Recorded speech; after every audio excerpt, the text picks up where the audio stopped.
All right, let's get started. So this is based on James Rochford, and it is evidence for an early dating of the four Gospels. So we're going to go see who James is and what his opinion is on the evidence for the early dating of the Gospels. Obviously, the earlier they are to the events, the more reputable the claims inside will be. I just have to plug in my phone, guys.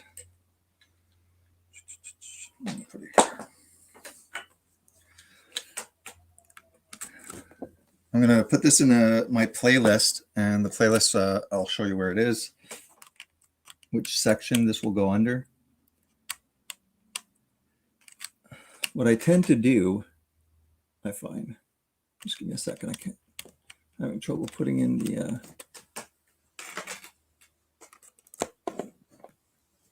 trying to charge my phone.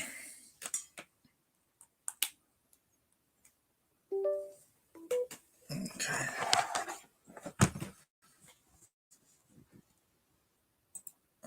Perfecto.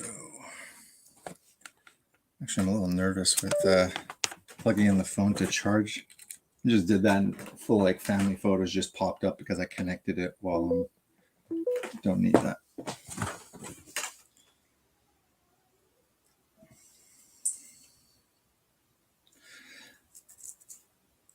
Just turning on my channel, my own channel, just to see what you guys are seeing, so there's no funny business.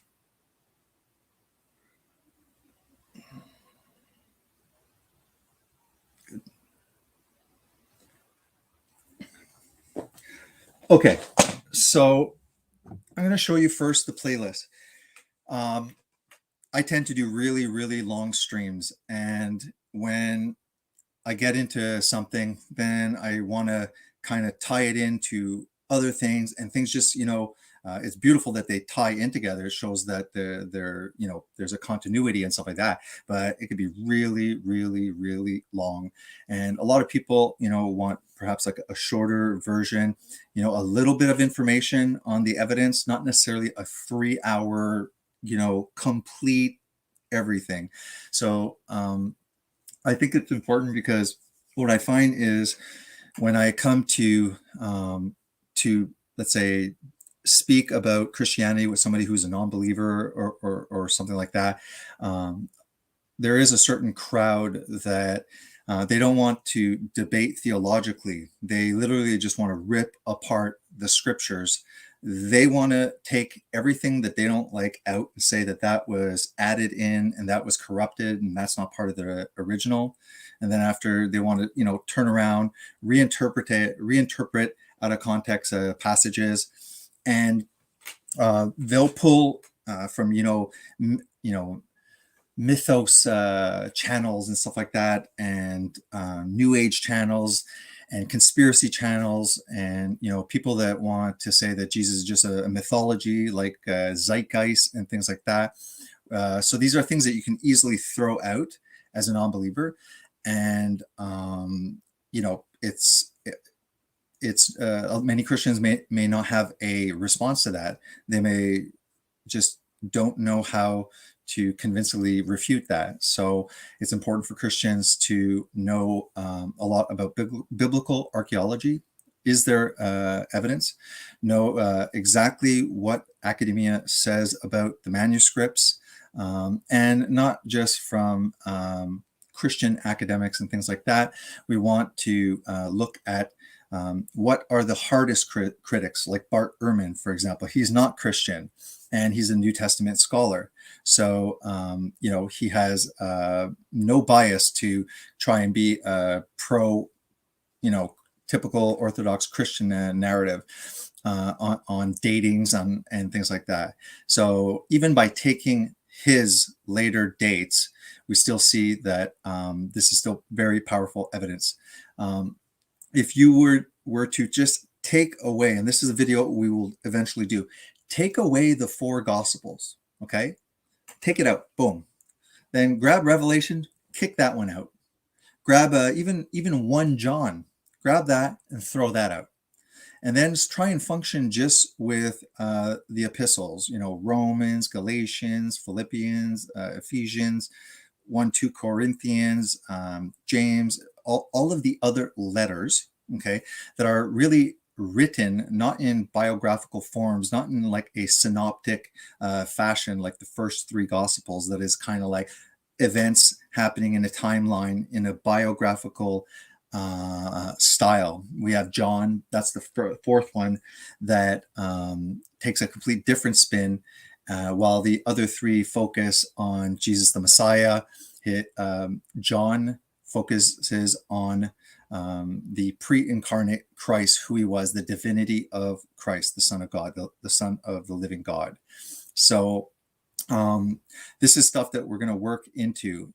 There are creeds. Now, we've heard Nicene Creed, the Council of Nicaea, there's Apostle Creed, there's many creeds, and creeds are just statements of belief. You can have creeds that are orally transmitted, as they were during the New Testament period, where the Gospels were not yet written. There were creeds that were set out. Okay, you're talking to a large group of people, and you're saying, hear everyone, Jesus Christ, and he's just laying it out. This is what we're saying about it. This is what we believe. Quick, boom, boom, boom, boom, boom.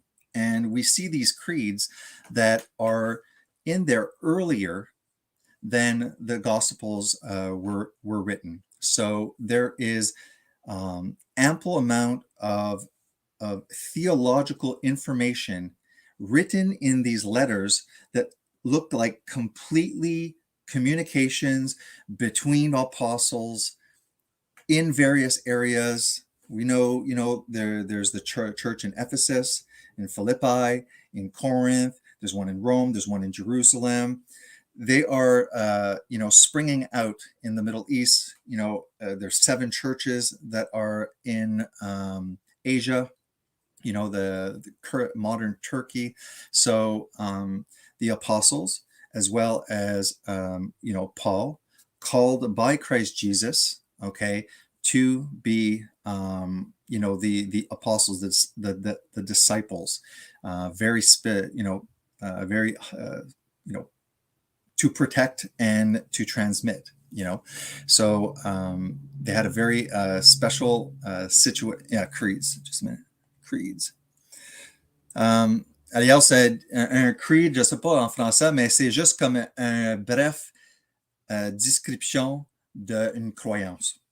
Fait que on voit dans le Nouveau Testament, on peut regarder les évangiles, puis ça, c'est vraiment comme ça paraît que c'est une biographie qui essaie de dire, bon, ça a arrivé, c'est ça qui est arrivé, ça, c'est la biographie, mais on a toutes les lettres, c'est 1 Corinthiens, toutes les lettres.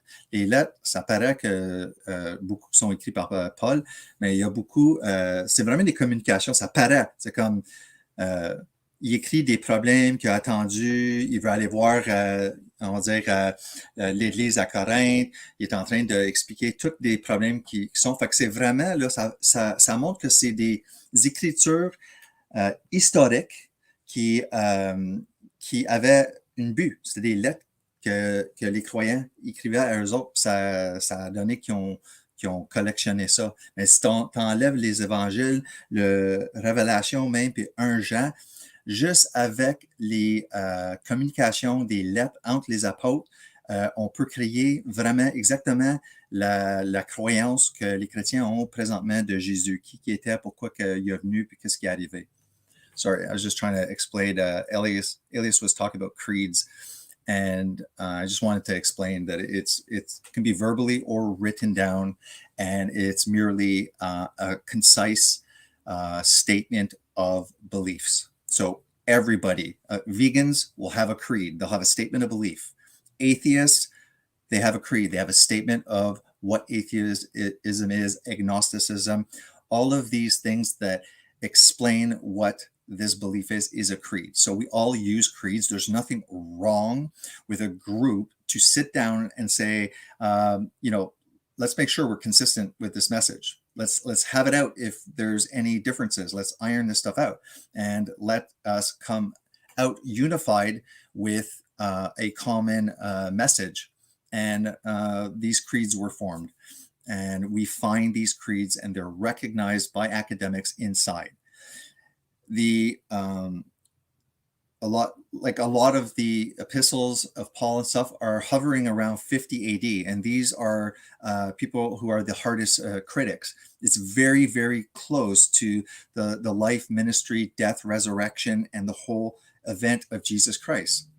First-hand witnesses, or those that are writing, they're scribing, because they're sitting down and they're writing down what a first-hand witness. So they're writing down, they didn't see, but they're writing down what somebody else saw.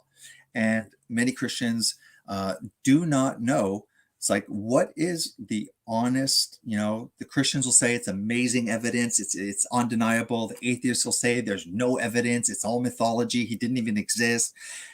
And we got to find a medium. We have to find out where there are a person with disbelief and belief, and they go at it in a debate. Okay. And then after, I can look and go, okay, well, this atheist is bringing his best game, and so is this person. I want to know. I don't want to just focus and be satisfied in my heart that, like, oh, that tickled my ears. No, that I never did that before coming to Christ, and I'm certainly not going to do it now. So let's just say hi to everybody. Thanks, Darla, for showing up. Hey, Kai. Nice to see you. Aliel, ça va bien, man? And the real Wino. Perfect. All right. Creeds, he asked. I answered. Hey, Jan, ça va bien, man? Jan, my friend. All right. You can go in playlists. Jan and I have discussions in French on the Bible and our Christian faith. Let's get it there. Okay, so let's get started. So this is by James M. Rochford. So that's Rochford. He's a Christian. He's an author. He's an elder at Dwell Community Church. Graduate magna cum laude from biblical studies. He graduated from Trinity Evangelical Divinity School with a master's in theology. He's also an author of several books. Evidence on Scene, Exposing the Myth of Blind Faith, Endless Hope or Endless End, The Bible and the End of Human History, and Too Good to Be True. How we get to heaven, what it'll be like, and why we can't live without it. So let's get into James Rochford's presentation of the evidence for the earlier dating of the four Gospels. So unfortunately, the Gospels don't contain timestamps, and that goes for every single historical literature and manuscript ever found by archaeology. So let's first of all not put standards on this archaeological evidence in history that other historical people that are acknowledged to have been in history, but they have even less evidence than Jesus's life, and it's no problem there. But obviously, because of Jesus and the accountability that we're held to, if this is true about the Messiah, about the resurrection, it is of utmost importance. But people have to be held accountable with the true Christ, and that's something that they're uncomfortable doing, and they do not want to do. And we have all run away from accountability many times, and we'll do it, many times again.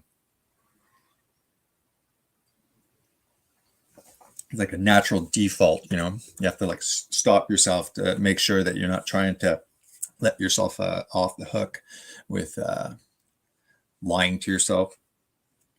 All right, so instead, historians and commentators inductively, they have to piece together the evidence from inside and outside these books to to determine the date, and to give a baseline comparison. So the majority of the New Testament scholars date the gospel sometimes between these ranges. So Mark, consistently, we're only focusing on this, but consistently now, it's been a good 2 months that I'm doing a little bit more serious investigation into it. And I mean, there's just so much to learn about the Bible. There's only so much you can, but you tend to focus on something, get super saturated, and have to go to something else just so it's a bit fresher. At least that's how I feel. Yeah, so to give a baseline comparison, the majority of New Testament scholars date Gospels sometimes between these ranges. And this is based on Mark D. Roberts, Can We Trust the Gospels? All right. I will show at the end, I won't show it because I can show it at the end. The citations won't go like every time through it. I'll show it at the end. But I have to make these videos because when I come and debate somebody, I do my videos that I'm not even debating people on anything I say. Usually there's a PowerPoint presentation. So I am not having any discussion with anybody, especially somebody who opposes me, with the danger of perhaps people over speaking above me, and the information doesn't get out. So I want to develop an apology, a defense, so that I don't have to hear somebody's misconception or straight out lie, and then after I know the truth and I say it, but then it's just that person against me. At least, I'm coming prepared. I might be wrong, but the person at least can get the idea of where is he getting this. They can go check the citation and say, I don't think it's very good and credible, but at least we're just not throwing out huge claims that, Jesus was Tiberius, Jesus never exists, all of these wide claims that I believed, claims that I wanted to be true. It was great for me to hear that so that I could say I'm just spiritual, and spirituality is basically me just trying to be as good as I can, and I don't have to worry about this Jesus stuff there, because this is stupid.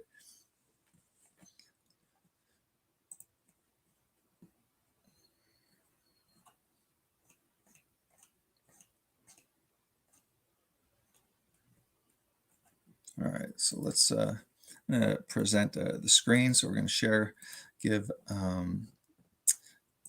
him credit. That's why I put his name up, James M. Rochford. I put his name in the title. So this is, instead of a review or a response video to video, it's a response video to James M. Rochford's article on evidence for the early dating of the four Gospels. I went through it. I thought that he made some very, very strong points that can be helpful for people. Some Christians are completely fine. They're satisfied. I have enough. I have faith. That's it. I don't have to ponder these things. It's not necessary for me. I love Jesus, and off they go. Other people, their minds are just not made like that. They're constant thinkers and stuff like that. So everybody has their different temperament and stuff like that. But for those who are Christians that don't like vague areas and stuff like that, hopefully these videos that I can do, when I find good stuff, at least you can be like, oh, Jason usually will do a response video if you find something really good. So let's continue. So unfortunately, the Gospels don't contain timestamps telling us when they were written. Instead, historians and commentators inductively piece together evidence from inside and outside these books to determine their date. To give a baseline comparison, the majority of New Testament scholars date the Gospels sometime between these ranges. And I went to over here. This is Mark D. Roberts. So there's the citation for that. You're going to see the numbers as I go through.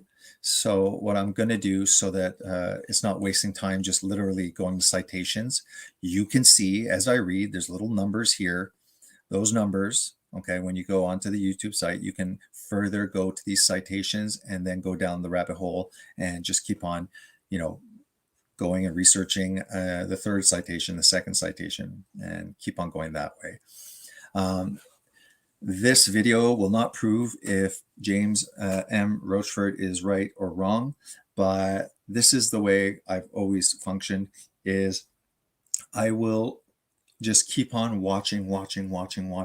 When you've watched, 100 videos on this specific topic, okay, you watch debates, you've watched atheists, you've watched Christians, you've watched academics, all of that stuff. There is going to be an ability to cipher all of the inconsistencies and come with a much more educated and robust and holistic, complete view to make an educated and reasonable assessment. So no, this ain't going to prove anything. But the thing is that you're like, okay, let's go see. There's a New Testament historian, New Testament scholar, Bart Ehrman, and he is, a big scholar, but none of his work is available. It's all behind a wall. But we can eventually look at Bart Ehrman debating, Christians, and to see when two well-informed people that are speaking within their own field, that to me is a lot is a lot more important research, because I'm sitting back and I'm looking. It's very, very hard. So Mark is usually considered the earliest. Here it's 60 to 75. Jesus, right, 30, between 28 to 33, 30 to 33 AD, he dies on the cross. Matthew 65 to 85, Luke 65 to 95, and John is considered to be the latest one, 75 to 100. Still all within the first century, okay, and within the first century. So very close to what actually happened. And these are the ranges agreed by the majority of New Testament scholars. There are New Testament scholars that believe that, let's say Mark is a lot, earlier. It's like 50, okay, AD.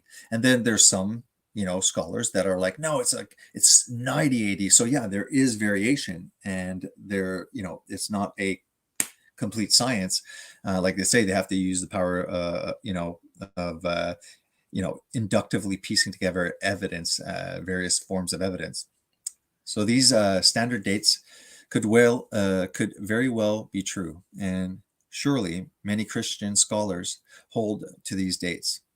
It's also good to remember that even if we accept these later dates, the Gospels were still written far earlier than any other ancient biographies. And you can look this up. It's not the first time I've read this.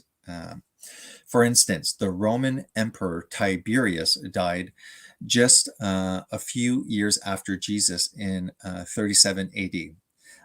Tacitus and Suetonius wouldn't write a biography of him for 70 to 80 years. However, people like Tiberius, Tacitus, Suetonius, all these people are not said to be mythology. They're acknowledged as historical, either Roman emperors or governors, and things like that. But if these people historically are true, there's no accountability to them. So who cares? So it's like, yeah, they were true. That historians say that he existed, but Jesus comes along with the most amount of historical evidence compared to anybody in antiquity, and it's all garbage. Yes, because it's a scary thought to be held accountable, and to be, realizing that Jesus Christ is true. So likewise, Alexander the Great. Does anybody, deny Alexander the Great, conquering for Greece? He died in 323 BC. Um, just giving other historical people, Arian, Nicomedia, 130 AD, Lucian, 100, didn't write biographies for over 400 years. And I don't know, I've heard this recently, but when you look at when when the writings for Buddhism were written down, again, we're talking about like half a millennia plus, if not more. So Jesus, as far as historical figures, millennia go, in our distant past, Jesus as a character is actually one of the best supported characters. So thus, if we are skeptical of Jesus, then we need to be even more skeptical of these great figures in history. And this would effectively place us back in the Dark Ages when it comes to history. Such a view is far too skeptical. So the Roman historian A.N. Sherwin White has shown that it takes many generations for legendary development to erase the historical core of an event. He studied the writings of the Greek historian Herodotus to measure the rate at which legends developed. He found that it would take more than 2 generations before historical core of an event could be eliminated. When applying his findings to the New Testament, he said that it is unbelievable to take these as mere legends.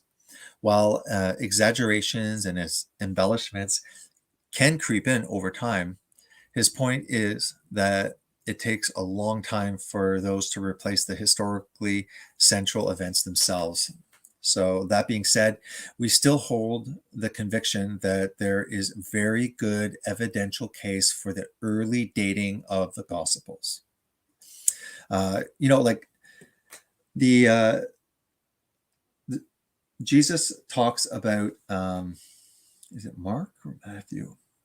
They were talking about how beautiful the temple is and magnificent. And Jesus mentions, not one of these stones of the temple will remain standing. It'll fall. So he predicts the destruction of the temple in the hands of Romans in 70 AD.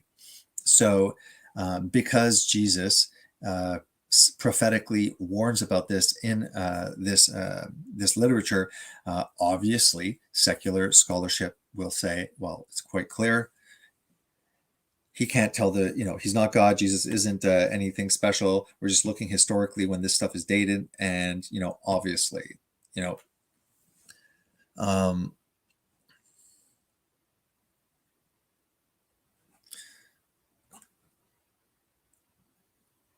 so that being said, we still hold the conviction that there is a very good evidential case for the early dating. We'll develop our case by beginning with the maximum late dates. So I like how he takes us step by step, and I think that it's a good argument, and to me it is very reasonable to how he logically goes down, and you can tell me if you agree or not.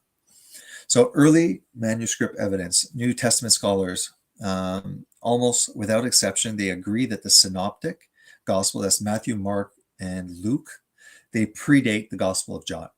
Even though John claims to be an eyewitness, and we see this in June 1935, it wasn't uncommon for earlier generations of critics to date John as late as 150 AD.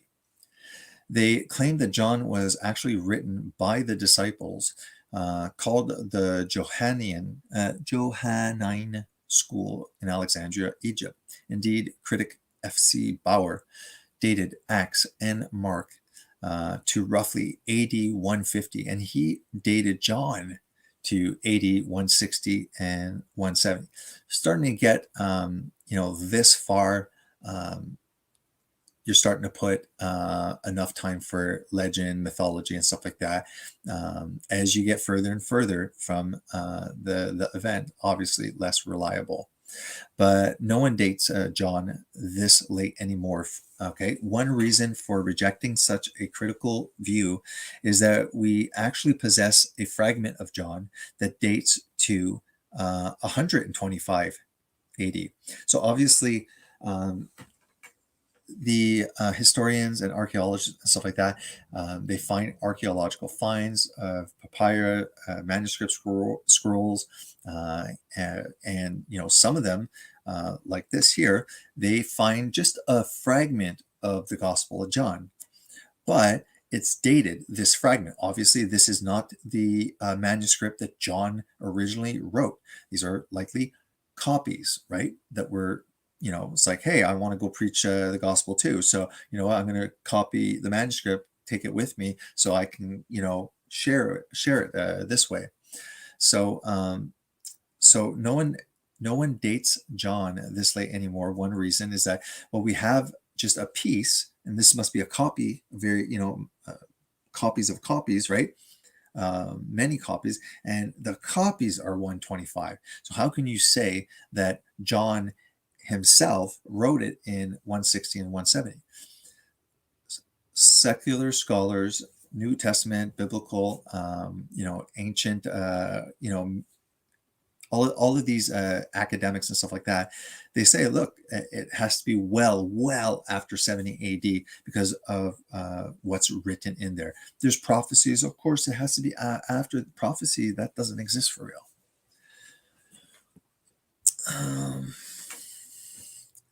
So just important, okay, to say, okay, it's AD 125. So here's the earliest synoptic manuscripts, okay? So these are how they're codified, okay, historically, for the historians, stuff like that. Here are the manuscripts, estimated dates of these ones. Here's the passages that are included. So virtually everyone agrees that Mark wrote first. Matthew and Luke borrowed from Mark. Mark is the first, and it's the shortest. And you can see that what's said in Mark, Matthew and Luke are kind of just like, it's exactly the same. They're just recounting the exact same tale. So if we can determine a fixed date for John, this means that the synoptic gospels must have been written even earlier. Since we have an existing manuscript of John that dates to 125, this must mean that John wrote his gospels in the 1st century AD.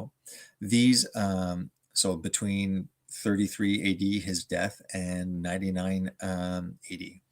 These additional manuscripts of Matthew and Luke only add to the case that the gospel that the gospels date to the 1st century.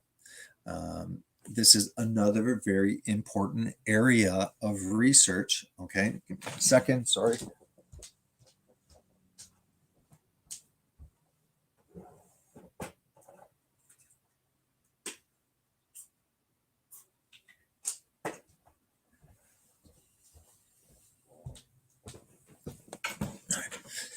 So early church fathers, that's something eventually will get done, but that's going to be probably after all the daily breads are done, after the whole Bible's been read online, from Genesis to Revelation.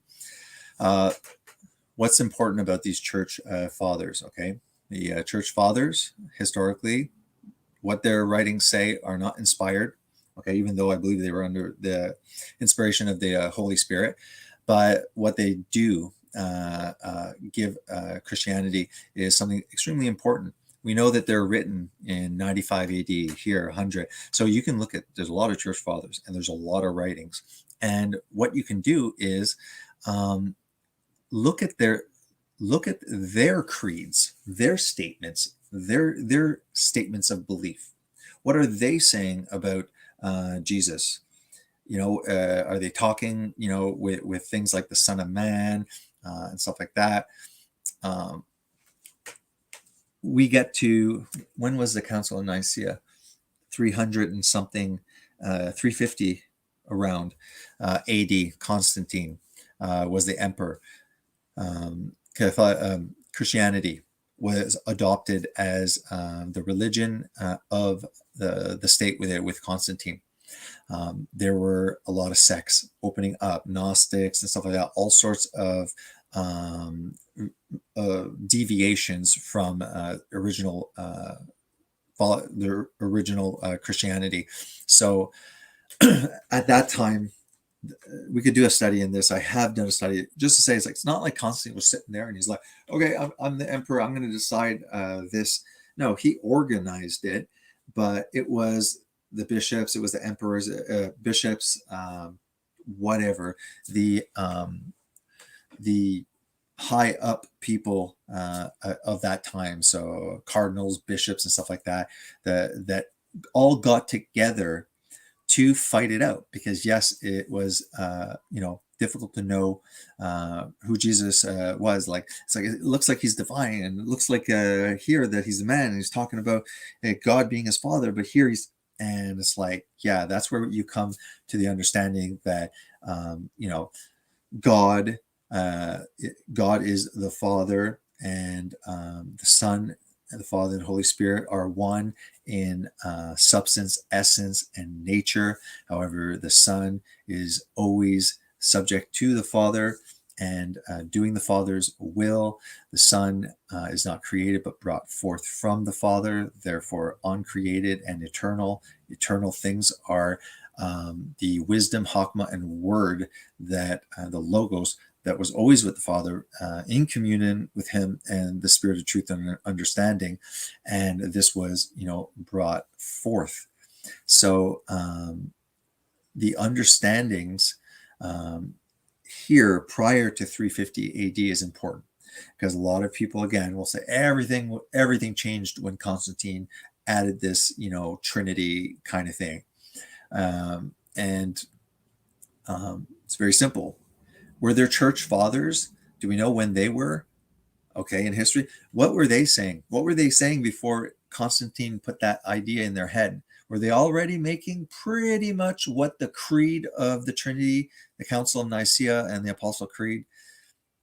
So this idea that anything that's written down is horrible. It's like, no. There's times where you should send the experts packing, and there's times when you should take the experts' opinions into consideration. Early citation, and what's best is to get, especially the opinion of two experts with opposing views, and let them hash it out so that you can use your eye of discernment and, see both sides coming with their best. So early citations from the church fathers. So historians refer to the early Christian leaders, the thinkers and writers, as the church fathers. Their writings only confirm what we have already seen. The gospel already existed at the end of the first century, and indeed, the church fathers were already citing their biographies of Jesus's life. Consider several examples. Okay, in 95 AD, the Didache is most likely the earliest extra-biblical manuscript. Quotes from Matthew's version of the Lord's Prayer. Clement of Rome in 95 AD dates very early as well, because he mentions the temple still standing.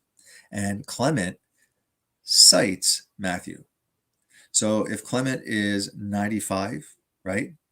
And because he mentions that the temple is still standing, Clement of Rome never mentions anything about the destruction of the temple. So we know that it was, earlier. So Clement cites Matthew and the other synoptic gospels, right? The Epistle of Barnabas, also AD 100, cites Matthew. Indeed, the language is nearly identical in Greek. Ignatius cites the Gospel of Matthew several times in his letters, as well as John 3:8 and Philadelphia 7:1. Polycarp cites Matthew. So if they are citing, all of these people are citing, then all of these scriptures are earlier, right? Again, this would place the Gospels at least within the first century. None of this is controversial at this point. Indeed, Bart Ehrman, and again, it's like, okay, I wanna know what Bart Ehrman is saying, but all of his information and opinions, and Bart Ehrman sites, his website stuff, his blogs, they're all paywalled. So it's like you can't even, like, I literally don't. I have trouble finding what his opinion is. That's how, like, he protects his opinions. But Bart Ehrman, you can see him on YouTube. You know, we will look at some debates as well. So again, this would place them very early. But can we date the Gospels even earlier? So early dating for the book of Acts. Whoever wrote Luke also wrote Acts. Okay. In fact, virtually no one would dispute this basic observation. And this is cited here. Richard Longnecker, The Acts of the Apostles, Expositors, Bible Commentary. This is his opinion. Okay.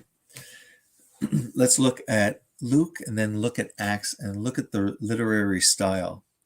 Inasmuch as many have undertaken to compile an account of the things accomplished among us, just as they were handed down to us by those from whom the beginning were eyewitnesses and servants of the word, it seems fitting for me as well, having invested everything carefully from the beginning, to go write it out for you in consecutive order, most excellent Theophilus, so that you may know the exact truth about the things you have been taught. Do you understand? So Luke is a gospel. Like I said, it is like a biography and a timetable of all the most important statements of who Jesus is. So inasmuch as many have undertaken to compile an account. So he's collecting information. Okay, he's compiling it. Okay, so Luke, what is the intention of the gospel? The intention of the Gospel of Luke, okay, is to compile an accurate account of the things that were accomplished, okay, so that it may be handed down, okay, from those who were eyewitnesses from the beginning. Okay, and it seemed very fitting to invest. He's saying, he's putting his honor on the line. I've investigated this, everything very carefully. It's from the beginning.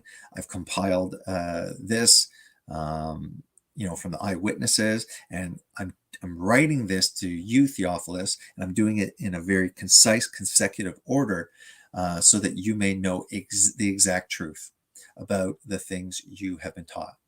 Now you look at Acts, and then you understand why a lot attribute Luke and Acts as the same author.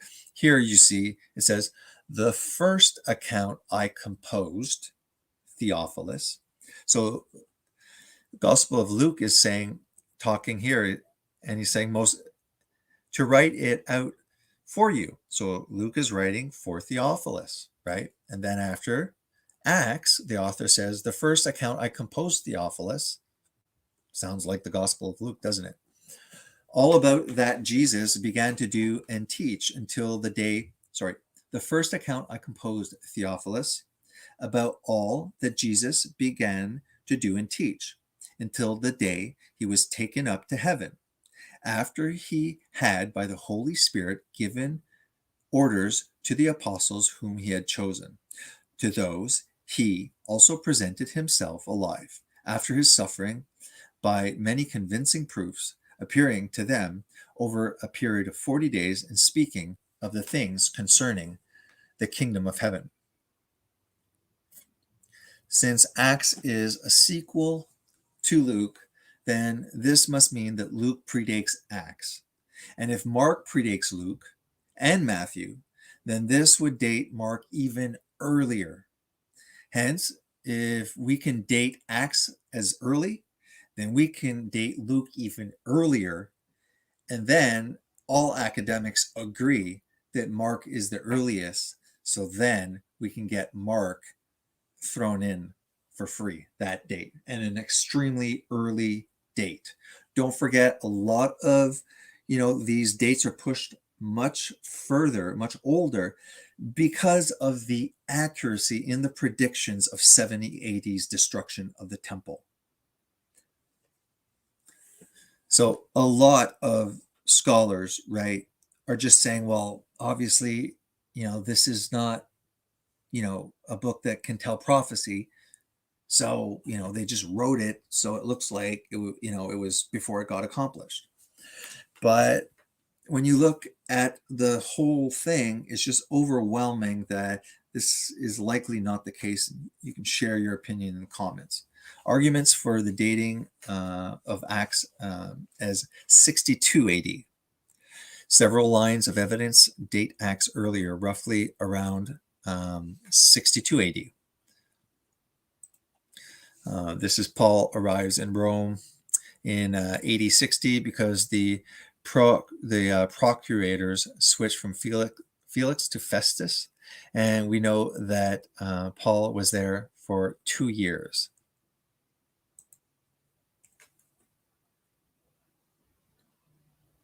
All right, so roughly around AD 62, classicist Colin Hermer became a researcher of New Testament history towards the end of his life, and he details several lines of evidence for the dating of the book of Acts to be 62 AD.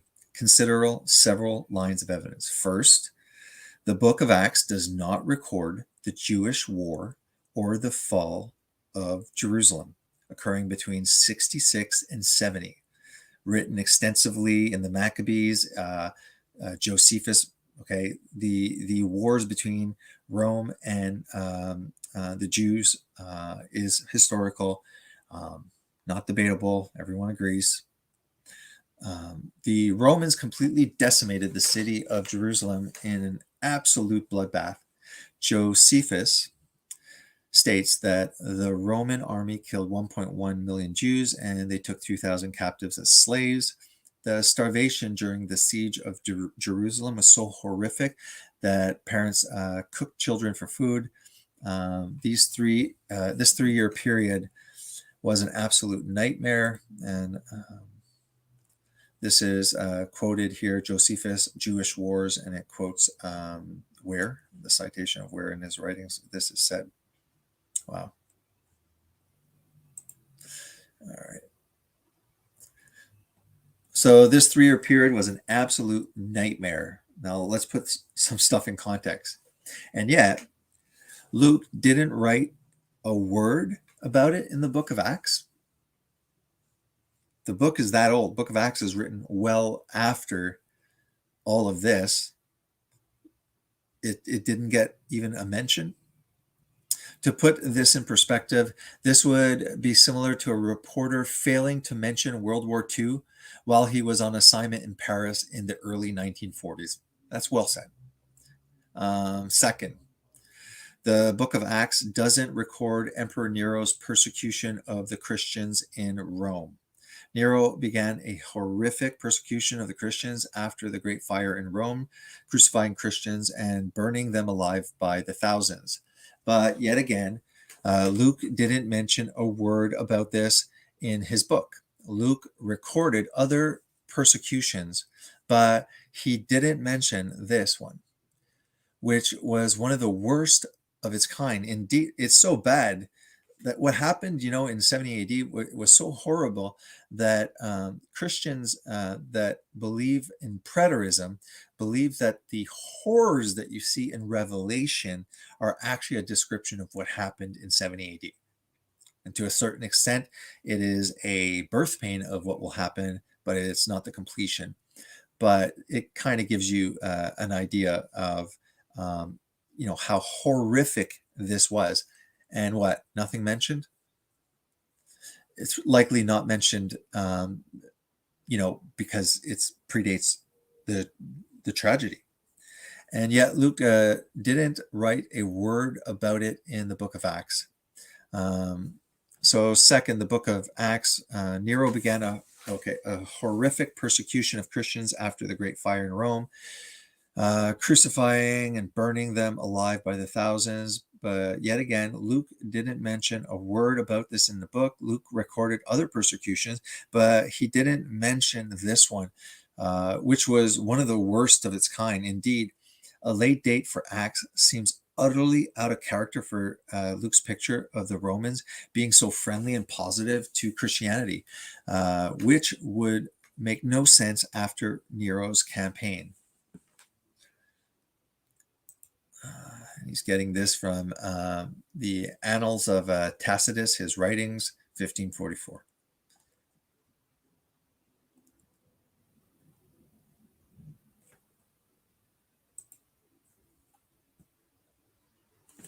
Third, the book of Acts doesn't seem to record the death of Peter in 67, Paul 67, and James 62.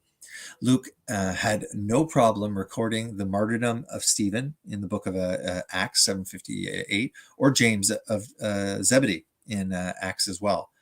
And yet Luke writes nothing about Peter, Paul, and James. These were the three central leaders of the early church, but Luke doesn't even hint at their death. Peter, Emperor Nero crucified Peter in Rome, 67 AD. Paul, likely beheaded in 67 AD in Rome. James, the half-brother of Jesus, the Roman historian Josephus records that the Sanhedrin had James stoned to death. Later, Christian authors add that James was thrown from the pinnacle of the temple and beaten to death with a club. Josephus recorded the death of James, but Luke didn't. Various Christian authors recorded the death of Peter and Paul, but again, Luke didn't even hint at it. Looking here, the idea that Nero was, persecuting and lighting us up like torches. Let me see here. C1 Clement, Tertullian, Against Heretics, Church History, Caius and Dionysius of Corinth, Origins, is where we first read about the dubious account that Peter was crucified upside down. Having come to Rome, Peter was crucified headward, for he had requested that he might suffer in the way. Origen's third volume of his commentary on Genesis cited in Eusebius's Church History. Later traditions repeat this claim.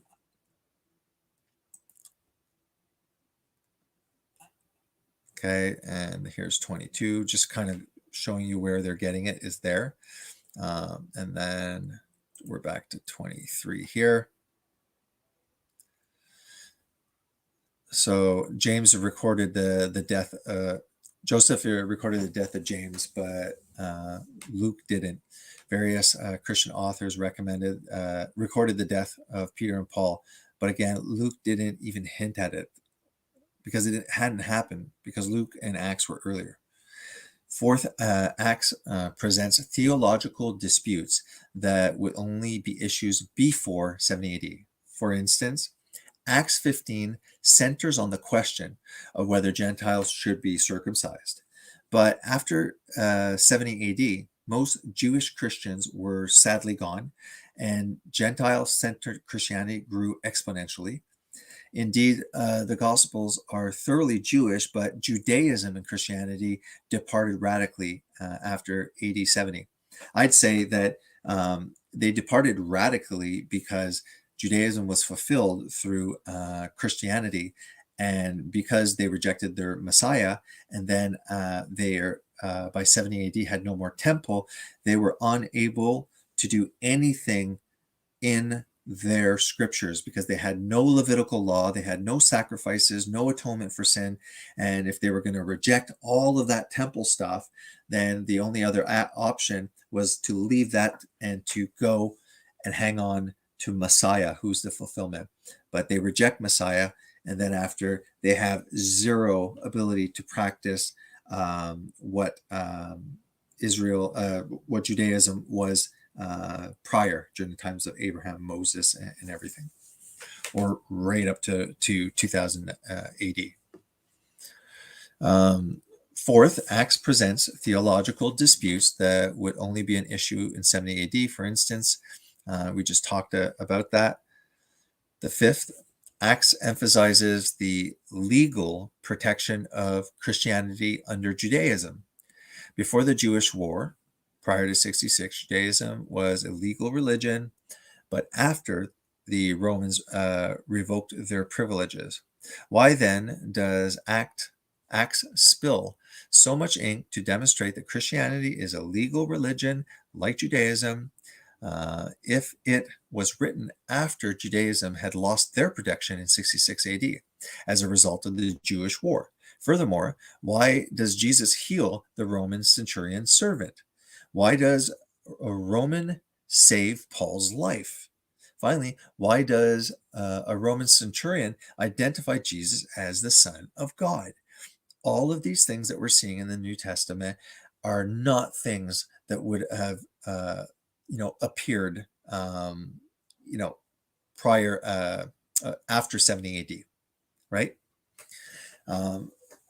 Why did Luke fail to mention all of these cataclysmic events? At this point, the answer is surely obvious. These events hadn't happened yet. They did not happen yet. To put this in perspective, this would be like a modern biographer writing an account of the life of Dr. Martin Luther King or JFK, but failing to mention their assassinations.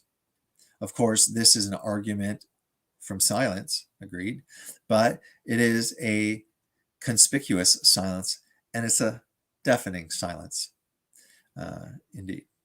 That is, we should expect to read about these events, but we do not. This strongly suggests that Luke finished the book of Acts before any of these events occurred. Josephus ended his massive work, The Antiquities of the Jews, before the account went up to his very day in the book of Antiquities. In the same way, Luke put down his quill pen and parchment because the story was over. This is why we date Acts to roughly 62 AD. So the implications for dating Luke and Mark. If Acts dates to, this is important because it's all using statements that either agnostic, atheistic, secular, non-Christian academics are willing to accept. So if you're willing to accept this, okay, then let's use not what the Christian is trying to push into it because he wants to satisfy his own belief, but what are the hardest and most rigid or latest dates that secular experts have to say. So if Acts dates, and if you're using these and you're also listening to these secular academics saying Mark was likely first and this, it's like, okay, well, let's use your what you are willing to acknowledge is reliable or true or factual, and we'll use that. Again, if you're just arriving, you can remove the four Gospels, remove Revelation, throw out even one John, start reading all of the other letters and epistles and stuff like that, and you will come up with a pretty complete and strong foundation and understanding of who Jesus was and the fulfillment. You'll understand everything, just even taking out the Gospels. So people who just want to go and attack the Gospels, it's like, okay, well, what about these letters? What about these letters that are, written to historical, places? Geographically, we still see the ruins and stuff like that. So then again, this is the kind of standards set upon the New Testament scriptures that no one in history will ever have. And that's, again, like I said, it's because people know deep inside that all those other historians, there's no accountability to them. But if these Christians are right and the dating is accurate and Jesus is true, oh no, we've been living for ourselves against God in rebellion, and we have to stand in front of God, judgment throne, and the Lamb. So if Acts dates to 62 AD, then this would place Luke earlier. After all, Acts records a tremendous amount of history, right? You remember, Luke is speaking, to Theophilus, and then continues in Acts to Theophilus. And Luke would have needed to travel hundreds of miles to interview his witnesses. Moreover, Luke's gospel is the longest of the gospels, and this would have taken a considerable amount of time to write. Conservatively, we could date the writings of Luke's gospels sometime in the late 50s. Luke states that he took much of his material from earlier sources. He says, as a matter of fact, Luke copied 88% of Mark's gospel into his own. And whenever Luke is mentioned in the New Testament, Mark is mentioned in the same context. And we can see with those verses.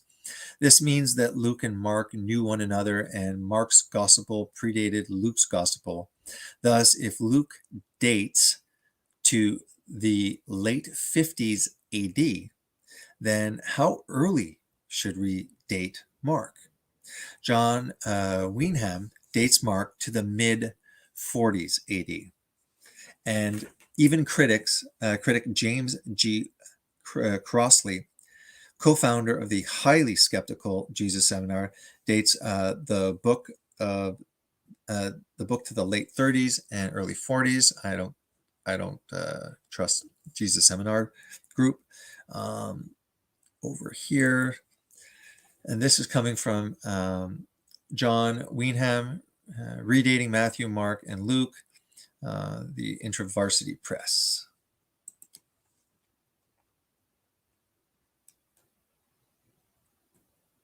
Okay.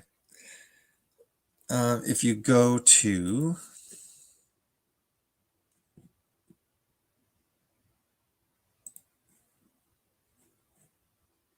just want to pop up the presentation. Here, let me just look. Say hello to the group. Hello. Hello, hello, hello. I have to go through fast. A good amount. I think we had like 8 people at the start. There we go. If you're not cap locking, I'm just scrolling by you. Hey Darla, hey Wayno, salut Alias, hey Kai.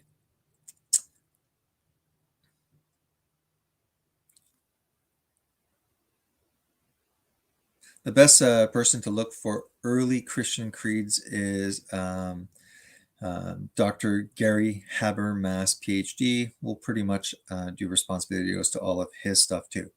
So we're going to take all of the academics and we're going to siphon all of their knowledge, all of their life work, so that we have it in our heads.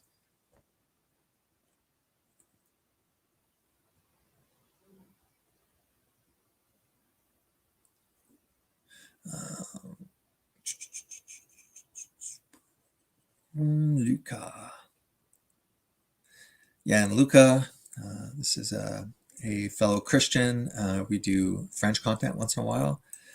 Alias is here with his crazy music Space Jam. Hey, LA. Nice to see you as always. All right.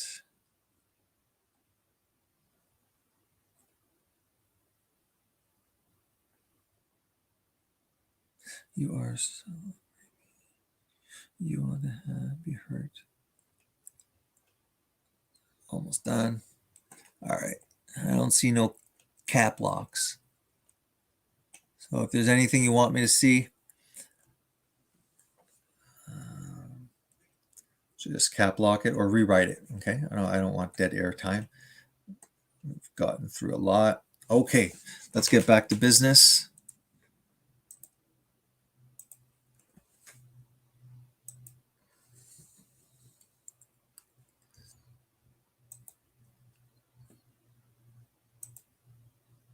All right. So early citations from the Apostle Paul. Paul makes allusions to the gospel and even cites them verbatim at times. Since we can date Paul's letters fairly accurately, this gives further evidence for an early date of the gospels. At the very minimum, this means that Paul had access to the sayings and the deeds of Jesus early on. However, we would argue that this implies that the gospels were already in circulation. 1 Corinthians, we're currently going through 1 Corinthians. I think it's a 1 Corinthians 8 or 15, I forget, is a huge creedal passage, meaning it's a passage that is purposely written, okay, as a statement of belief, a creed. Even critical scholars agree that Paul wrote 1 Corinthians. So if you have problems with believing it, no problem. So I'm presenting this. And that's why I look at multiple sources, just keep on going till the day I die, probably keep on verifying. But even critical scholars agree. Well, go verify that. Even critical scholars agree that Paul wrote 1 Corinthians. Indeed, among critics of the New Testament, few have contested the claim. So this is why, let's say I'm talking with my friend opponent, and blurts this out, and I'm like, okay, where'd you get that? At least, like, where'd you get it? Like, oh, so is that your opinion, or is that somebody else's opinion? Where'd you get it? Where's the rabbit trail? Where can I follow the information where you can show me, and then I can go and find out where that, and go back? Because that's the kind of digging that we do in theological, study. So keep on digging in deeper. Even critical scholars agree. So even critical scholars agree that Paul wrote 1 Corinthians. Indeed, among critics of the New Testament, few have contested the claim. And this is in D.A. Carson and Douglas, An Introduction to the New Testament, second edition.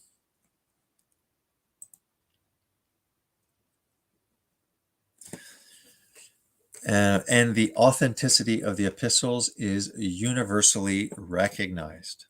And that is a claim made by Hans Kunzelman, 1 Corinthians, a commentary on the first epistle of Corinthians, Hermania, a critical and historical commentary on the Bible.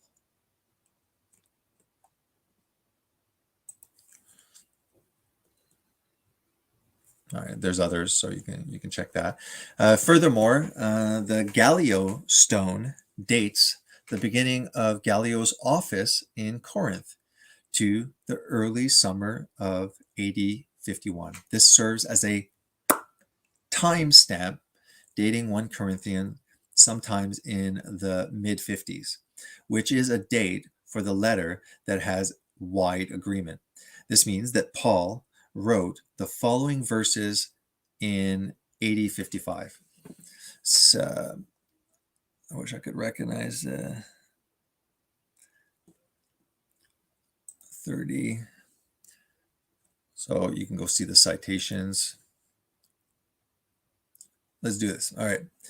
1 Corinthians 7:9. To the married I give instruction, not I, but the Lord. that the wife should not leave her husband. When Paul refers to the Lord, he is referring to the Lord Jesus. Jesus, of course, spoke about the subject of divorce in a number of places in the gospel. This seems to be a strong allusion to the notion that Paul has a copy of at least one of the gospels. Otherwise, how could he claim to know Jesus' stance on divorce? This is especially true in light of verse 12, where does not claim to know Jesus' view on unbelieving spouses. The Lord directed those who proclaim the gospel to give their living for the gospel. Again, in context, Paul uses the expression the Lord. Not too crazy about these as evidence. It's not hitting me powerfully.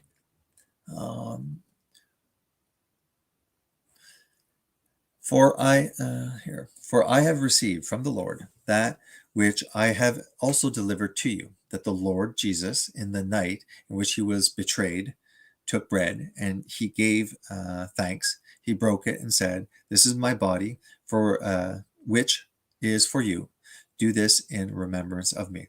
In the same way, he took the cup also after supper, saying, "This is the cup of the new covenant in my blood. Do this as often as you drink it in remembrance of me." So the synoptic gospels all record the sayings of Jesus from the Last Supper. However, Paul's citation is the closest to Luke's account. For one, Paul and Luke both mention the breaking of the bread and both reward. Do this in remembrance of me. Second, Paul and Luke both mention that Jesus' body is for you. Third, Paul and Luke both associate the cup with the new covenant. By contrast, Matthew and Mark both use words bless rather than given thanks. Furthermore, Matthew and Mark both include Jesus' imperatives to take, while Paul and Luke simply say, "This is my body." 1 Timothy. The scripture says, "You shall not muzzle the ox while he is threshing, and the laborer is worthy of his wages." When looking at 1 Timothy, again, Paul cites from the gospel according to Luke, "The laborer is worthy of his wages." Indeed, the Greek is exactly paralleled and is an exact replication. And we see here Luke and Timothy together. This is almost done, guys. So the reader may not have noticed an unintended coincidence in these citations above. The church fathers state that Luke wrote under Paul's supervision. That's where they're getting it, this idea. And in his letter, Paul regularly quotes from Luke's gospel, not Matthew or Mark. So this further validates the idea that Luke wrote his gospel early, and he did so alongside Paul. Some critics avoid this evidence by claiming that a fake author, meaning a pseudo-graphic author, wrote 1 Timothy.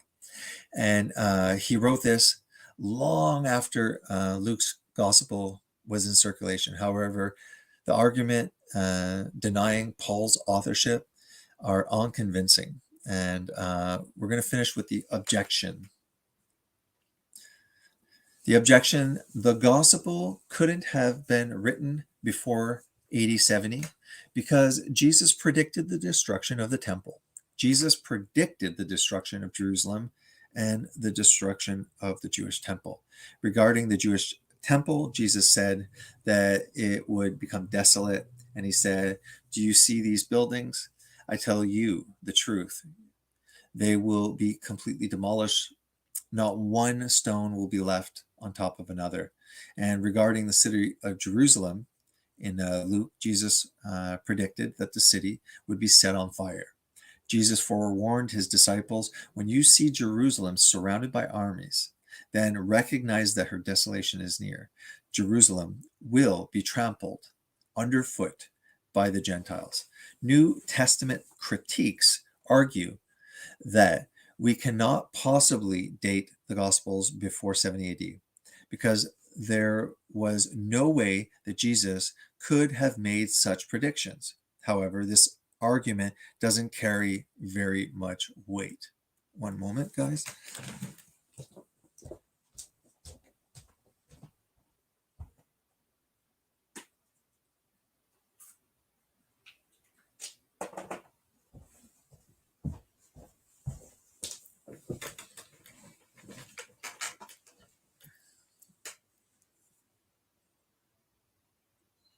Okay. I just want to go up. There was something that I wanted to show you. Where was I? Here. Furthermore, the Gallio stone dates the beginning of Gallio's office in Corinth to the early summer of 51. Okay, and that's based on Hans Konzelman that we looked at previously. Okay, let's go slowly. Let's just go slowly through this.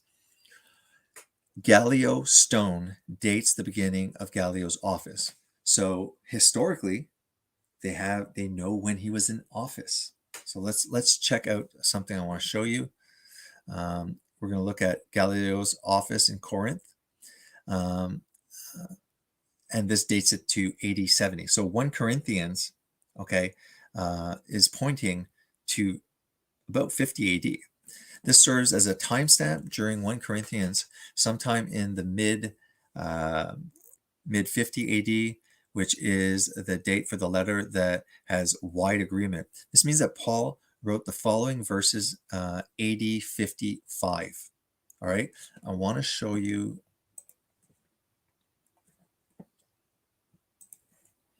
And just rapidly, because that one will be under biblical archaeology.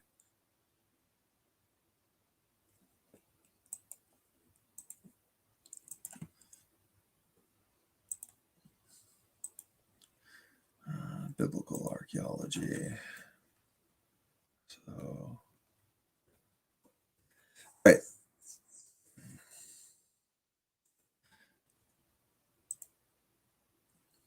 Okay, so this is the Gallio stone. This is a historical inscription of this Roman official, Junius Gallio.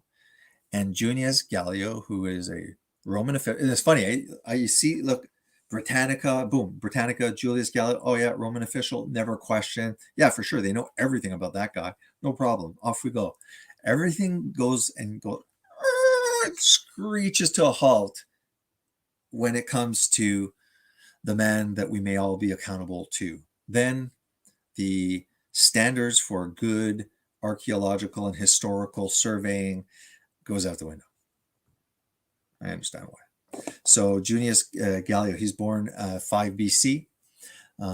He died 65 AD. He was a Roman official who dismissed the charges brought by the Jews against the Apostle Paul.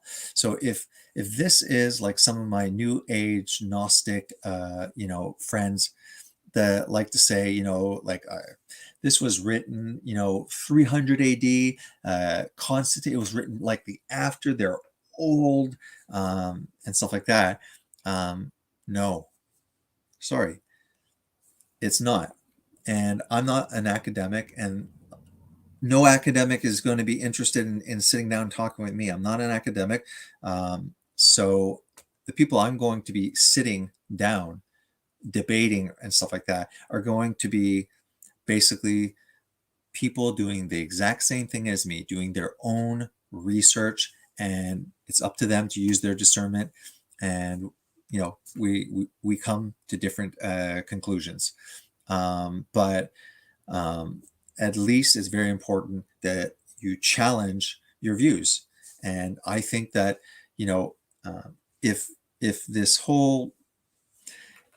the 4 gospels that are in the Bible are no more relevant than the Gnostic gospels in the Nag Hammadi library and stuff like that are dated, much later.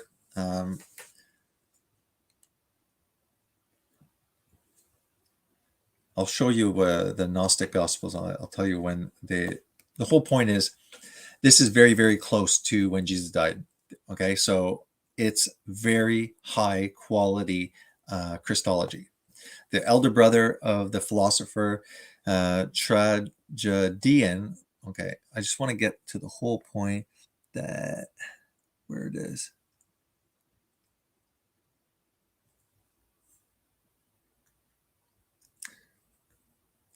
Yeah.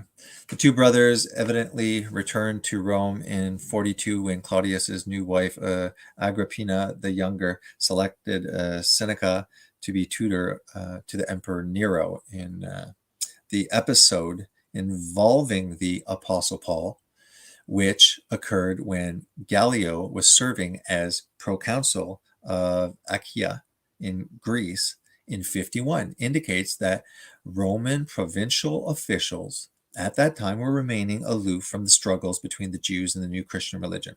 He became consul in 55 after Nero forced Seneca to commit suicide. So we have history, okay? We have a historically very old dated. Now, either way, even people trying to pull it to 150 and stuff like that AD, that's still quite ancient, right? So we have, very old documents that when you look in the New Testament, what they're writing, things geographically, locations, and then they turned around and they went for 2 days heading this way and reached that place, and then there was this place over there.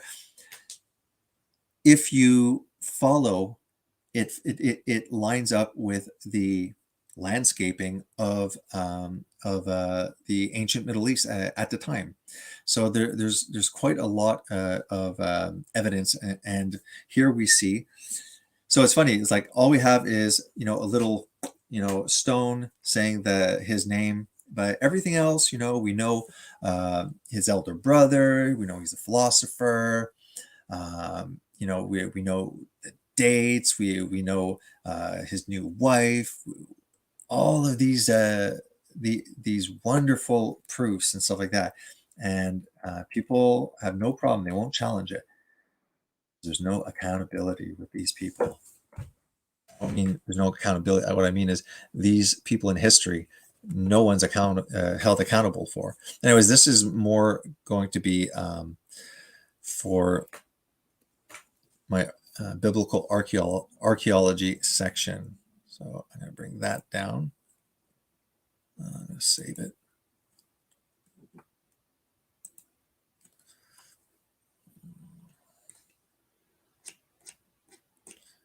Almost there.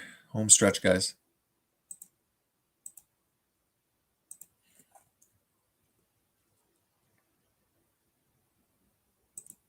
Just finish up with this. You can go to evidenceonscene.com. That is his website as well. Okay. So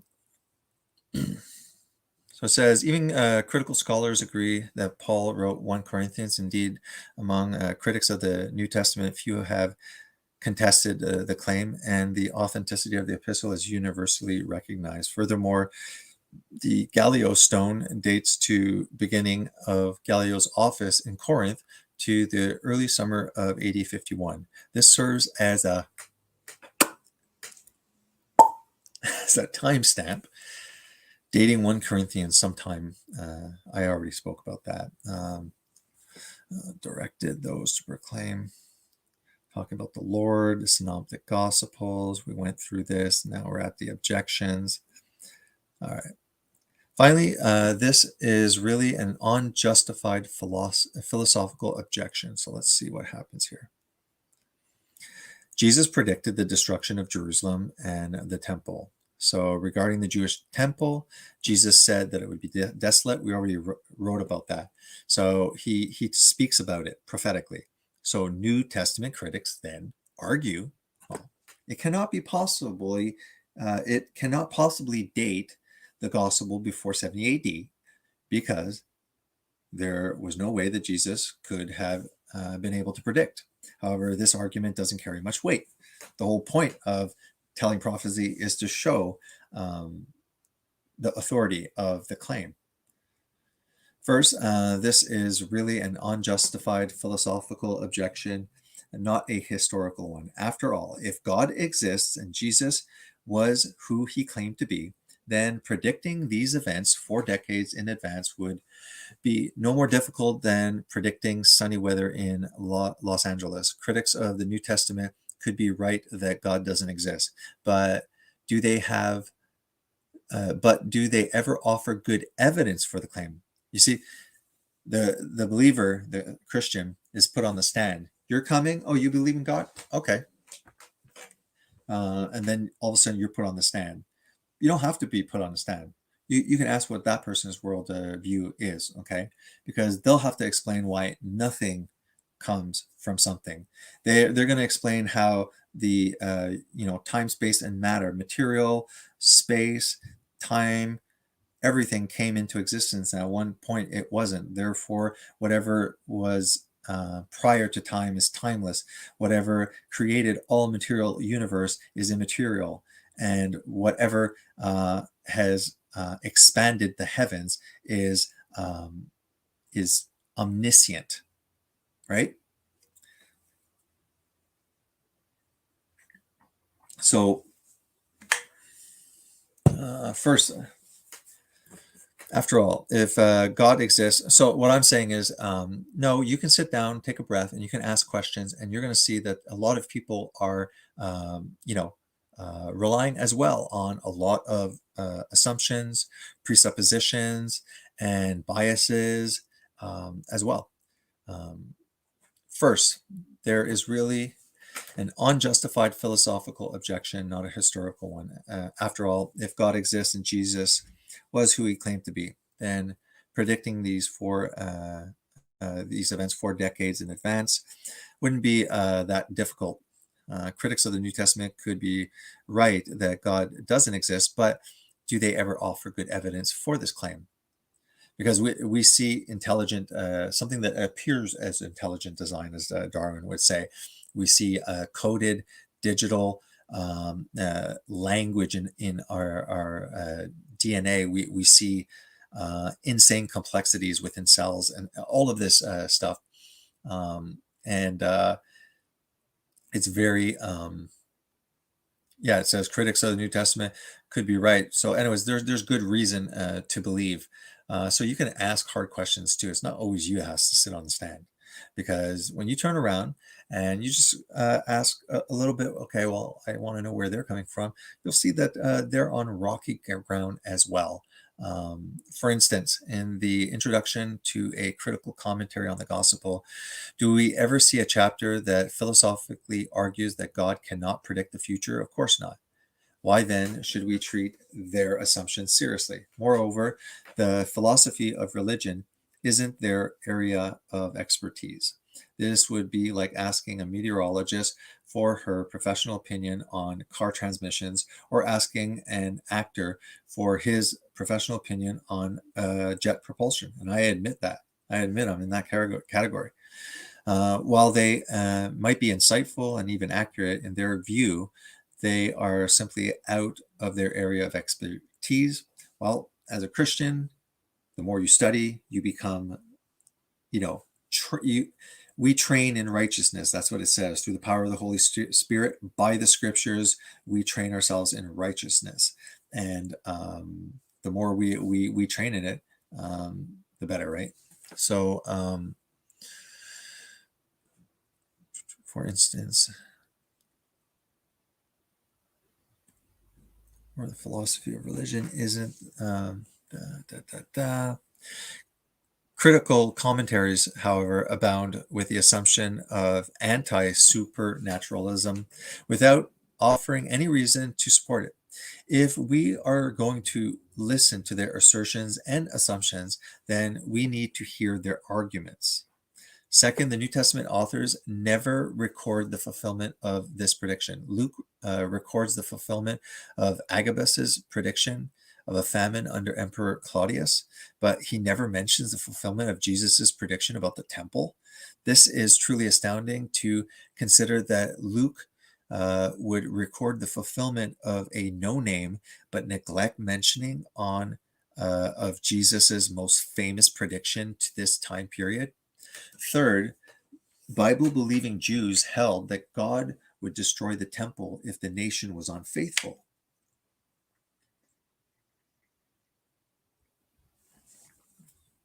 And according to the blessings and cursings of the law, there was a historical tradition that disobedience was the result, would result in the destruction of the temple. This is why other faithful Jews were predicting the destruction of the temple, as early as 66 AD.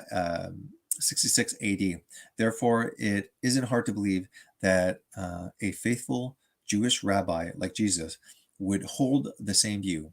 Under this view, these predictions would be based on theological conviction rather than personal inspired prophecies.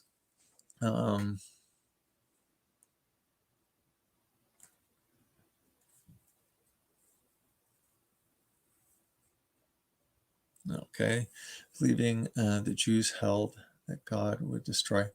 After, as well, between the crucifixion, the crucifixion, and then he ascends, goes up to the Holy Spirit. So after he goes up to the Father, there's 40 years where Israel likely has time to repent, which they don't. Just like Nineveh, 40 days Israel, 30 AD to 70 AD kind of thing, and they're cast out after 40 years of unrepentance. They are cast out, and they only returned in 1948.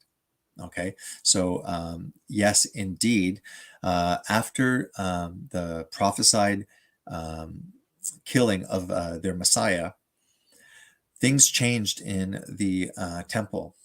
There was this kind of like a ribbon that used to be scarlet, and it would turn white, indicating that Yahweh God had accepted their sacrifice or their atonement, and that their sins were forgiven. After the destruction, after Jesus died and stuff like that, we know there's earthquakes. We know that the veil was ripped down in the separating the Holy of Holies to the holy place. And just give me a second.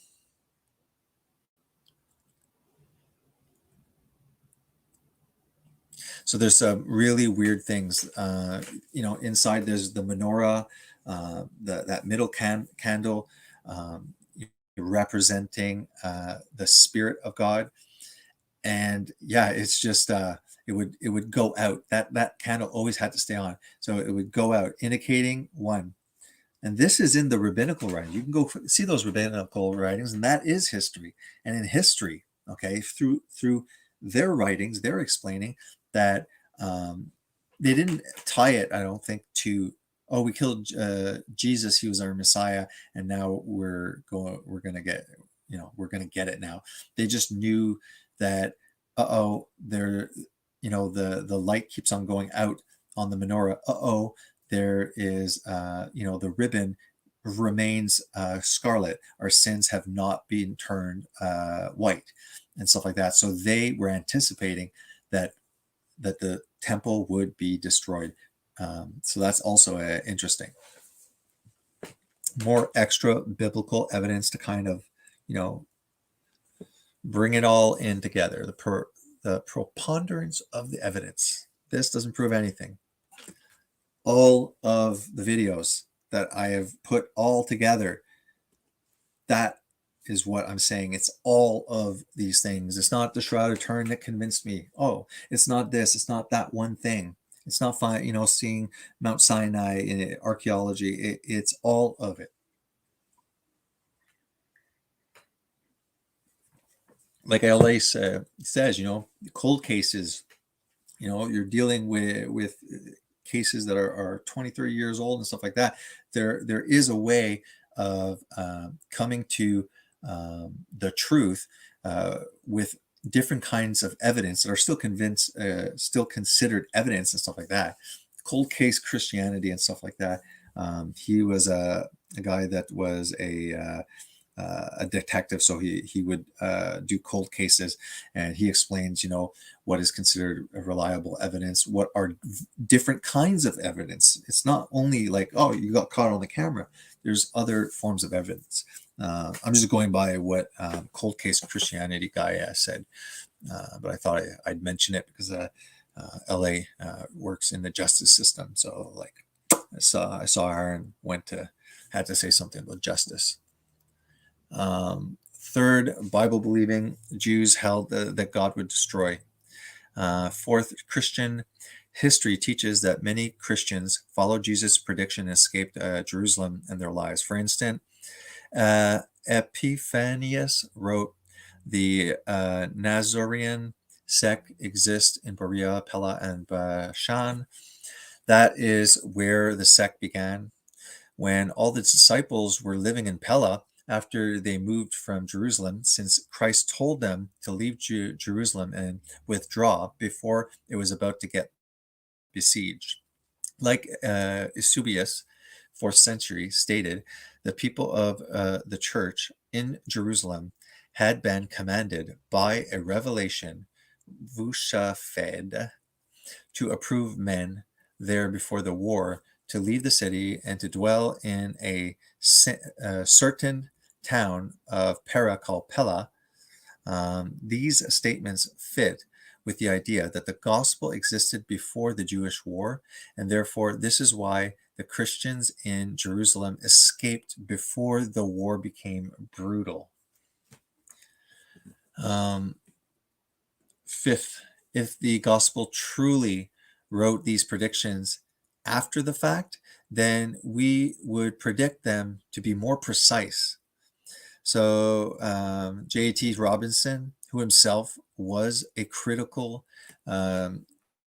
scholar, points out that Matthew's statement about how the king set their city on fire is not good evidence for a post-70 date. After all, argues Robinson, the city was not burned in 70 AD, the temple was. Additionally, Jesus told his disciples to pray that it may not happen in the winter. However, Titus destroyed the temple in the summer. The Mishnah, Tanith 4:6, likewise, Jesus told his disciples to flee to the mountains, yet historically Eusebius and Epiphanius tell us that the Christians fled to Patella, or Tella, whatever, or Pella. Oh, it's Pella. I don't know why a T showed up in my brain, which is topically lower. Okay, how long is this thing? We're almost there. I'm getting tired of talking. But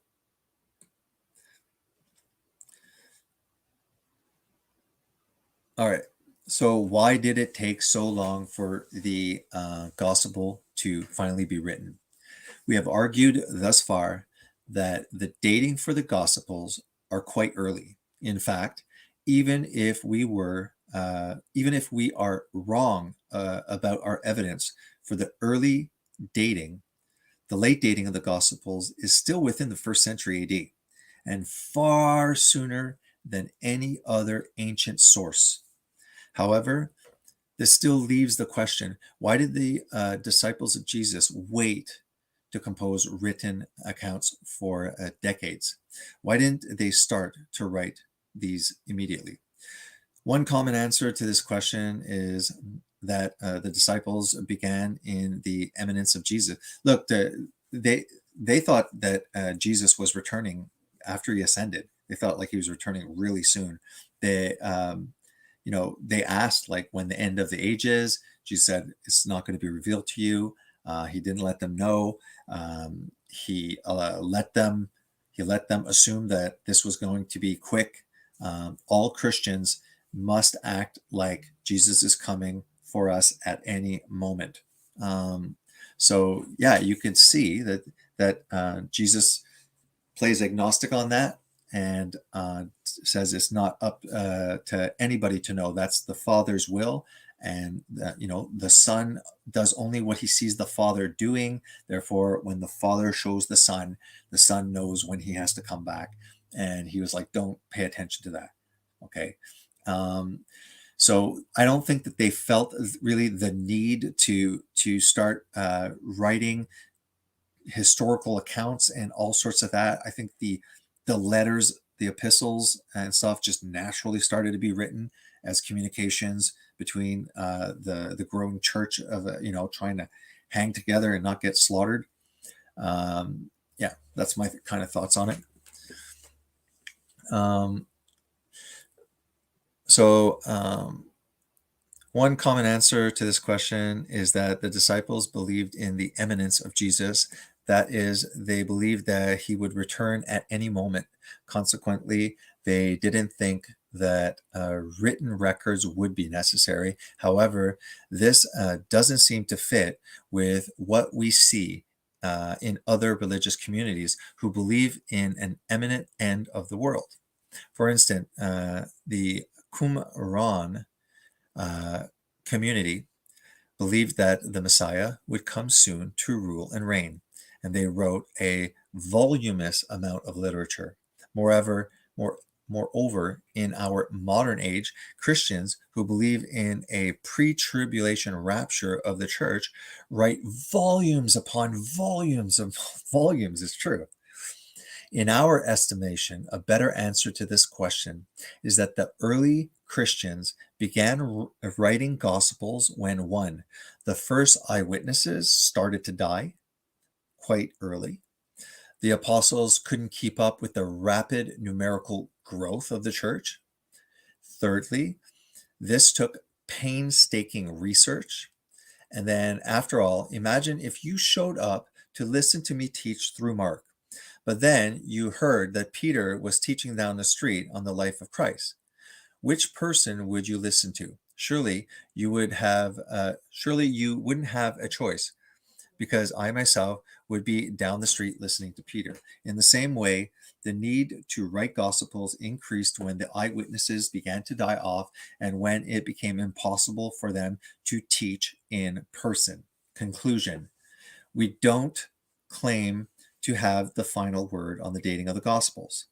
This subject is surely up for debate. However, based on the manuscript's evidence, the citations from the church fathers, the dating of the book of Acts, and the early citations from Paul, we think there is good evidence for an early dating of the Gospels.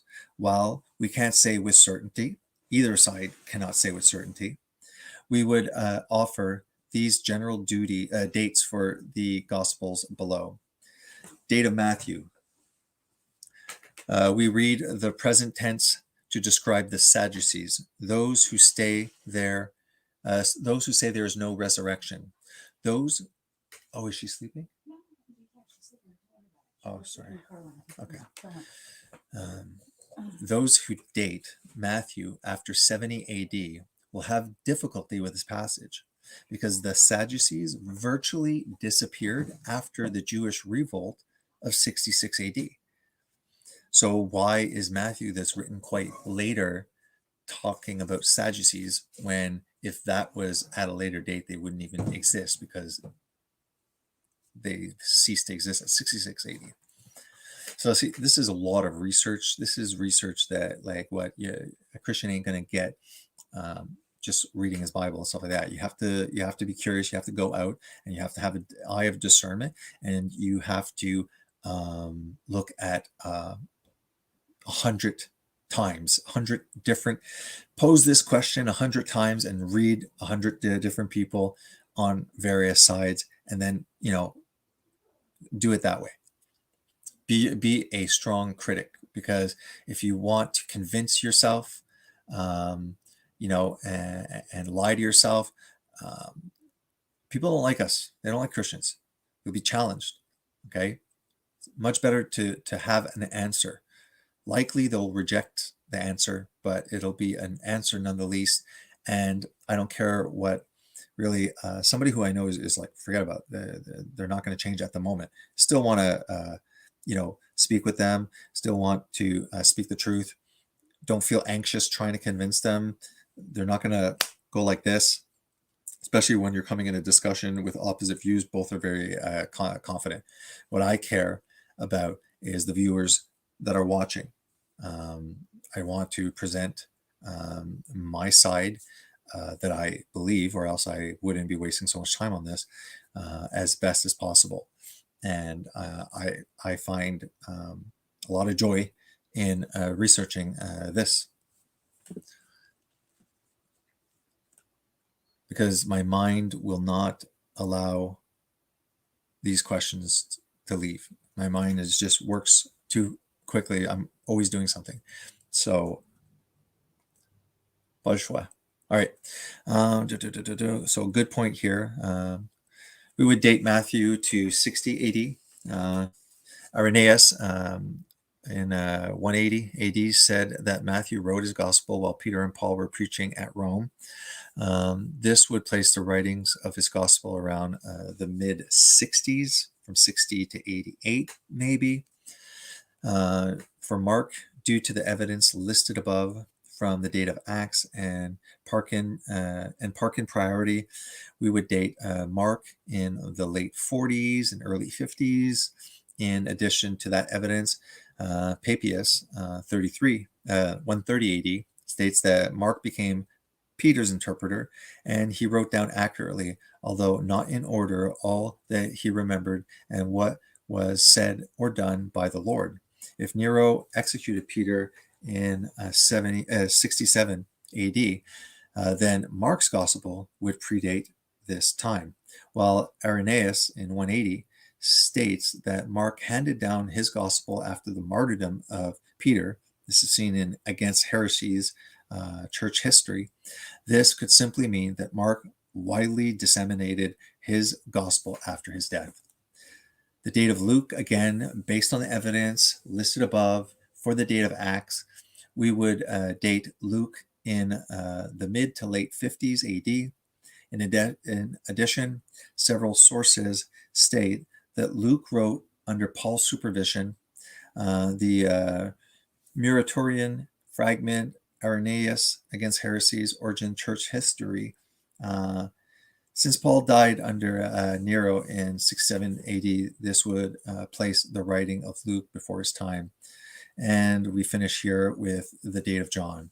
This leaves us with John. The gospel is quite difficult to date.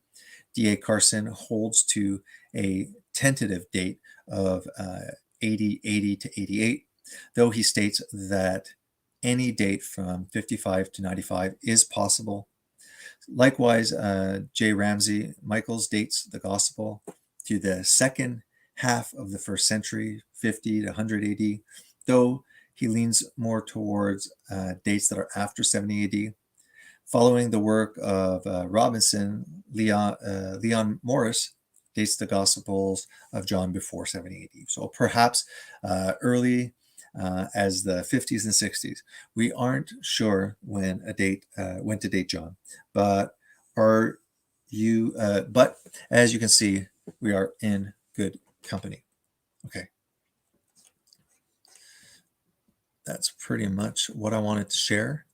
There's so much more to be said, but I want to do smaller videos. This is already past an hour and a half. Are there any quick questions that anybody have? Let's do. What I'm going to do is we're going to stop this now. And my wife may be going out and I may be staying in. So we may be having another live stream. It's the weekend. So yeah, this may be another stream.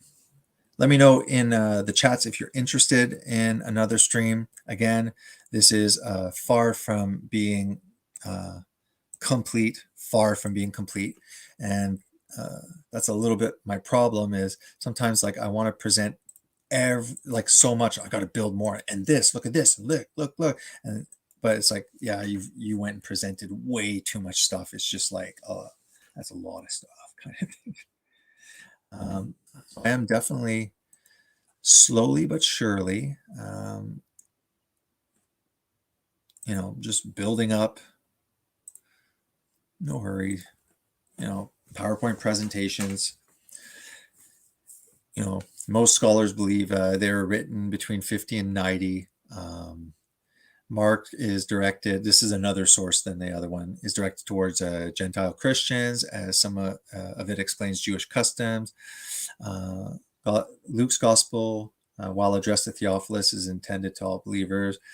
There's three that are considered synoptic. Um,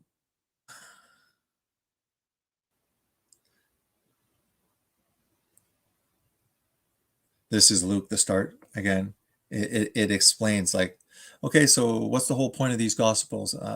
Many have undertaken to draw up an account of the things that have been fulfilled among us, just as that he's letting us know. This is what I'm doing. With this in mind, since I myself have carefully investigated everything, so it's like the gospel's clearly letting everyone know that, Luke is saying this is a gospel.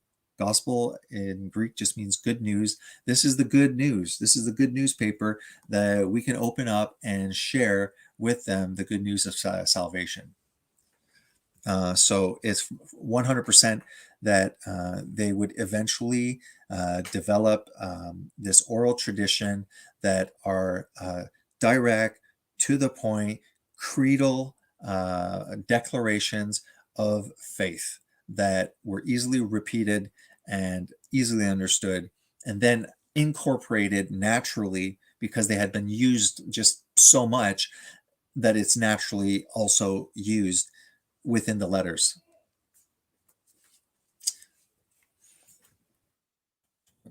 See something here. Uh, so over here, okay, this is what I want to say, because people will make and say, well, yeah, you know what? There's look, I have the Nag Hammadi codex and stuff like that. A lot of people that reject true Christianity and the Bible, they will go down the Gnostic route. Okay, these Gnostic writings, they come from the mid 4th century. So these ones are coming out, around 350 AD, and stuff like that, in the 300 AD era. Okay, but the ones in the canon, okay, those ones are literally from the 1st century, the within the eyewitness duration of the first eyewitnesses, or of second people speaking, the first eyewitnesses. This is very, very close to the events. This is very, very far from the events, because what happens here is you have 33 AD. Okay, Jesus, we start having followers of Jesus, the apostles and stuff like that, 33 AD. Okay, by the end of the 1st century, everything that is in the Bible now has been, compiled and stuff like that. And then you have these things. There's a reason why these Gnostic Gospels, okay, that these Gnostic Gospels, there's a reason why there's no people that consider themselves Gnostics, really. Somebody might say that they're Gnostics, but there's no churches, there's no ongoing Gnostic faiths and stuff like that. It's people just going individually, solo, and going, oh, I believe that, which is fine. Like I believed I was spiritual, and just collecting everything that made sense for me too as well. But when you have somebody that's trying to attack reliability. See, when I'm talking about the credibility, the reliability, I'm not talking about whether Jesus was resurrected, whether all the claims that are in there were true. What I'm saying is that the people that were writing down the Gospels, as well as the letters, epistles in there, they may have been wrong and deceived, but they believed it. They believed it with all their heart, meaning this was not a deceptive thing trying to purposely spit out false doctrines. They acknowledge, because that's what secular scholars will say. They'll be like, well, of course not. Jesus is not who they say. But historically, looking how the church through history, how they went to martyrdom, all of the things together, okay, we can see that it's very, very reasonable. And to put the Gnostic Gospels to the on the same scale as the four Gospels, I don't think that it's justified. These are later writings, very, very, very, very late writings.